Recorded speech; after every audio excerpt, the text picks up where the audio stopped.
Hello, I'm Elizabeth Dandenell, licensed marriage family therapist and a clinician here at the East Bay Center for Anxiety Relief. And today, just wanted to let you know that it's National Mental Health Month. May is National Mental Health Month.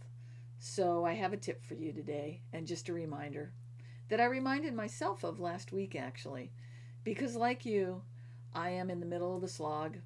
In the state of California, we've just been informed that the shelter in place is going to be for another 30 days or so. And last week I started noticing I was just going through the routine. I was getting up and I took my walks and I did my exercise, but it all felt kind of flat and I felt disconnected. And I noticed that I teared up a little bit more easily and things just felt heavy and weighted. And so, what did I do to get myself out of it? One, I accepted my state. I talked to a few people, and that started lifting me up a little bit. I noticed I felt a little lighter. I had noticed that I hadn't done any postings on Facebook and wasn't really following up on some of the things I wanted to do to reach out to all of you. I also became aware of my thinking and noticing that I was really thinking kind of in an all or nothing state. Everything was always or never, and it just wasn't easy and it was hard and it wasn't right. And this was kind of the internal dialogue I had going on in my head.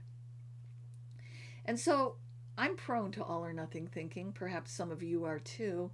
And when that begins to happen, I start looking at the shades of gray, which means I pay attention to my internal language and also how I talk to people.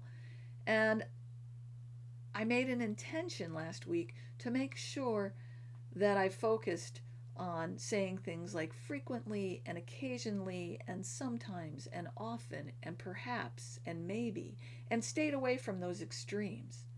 And by the end of the week, I noticed my mood was uplifted a little more.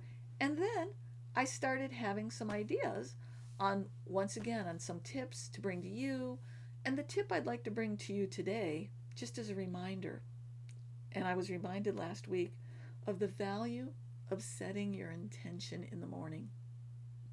Our mental health needs maintenance just like our physical health. We need exercises and routine to help keep us in a right state of mind or to help keep us connected to ourselves so that we know how we're feeling and how to do that in the morning.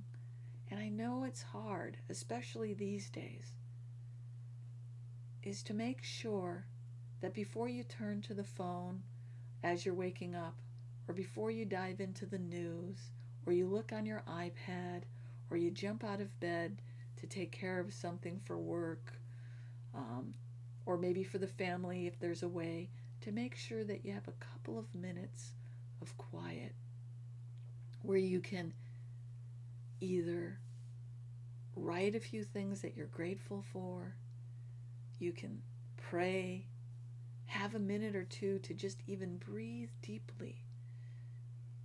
Even doing the inhale and then the longer exhale. Just for a few minutes. Doing some yoga. Or perhaps you have a book that has daily affirmations in it. Or you have favorite quotes. Just take some time to set your intention for the day in a peaceful, quiet space. And then move on to the phone, move on to the news, take care of your family and your work. But try that.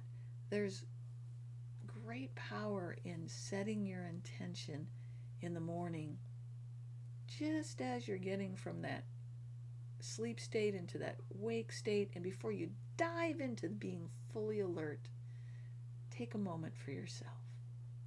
5 minutes can really help your day. Take good care and be well.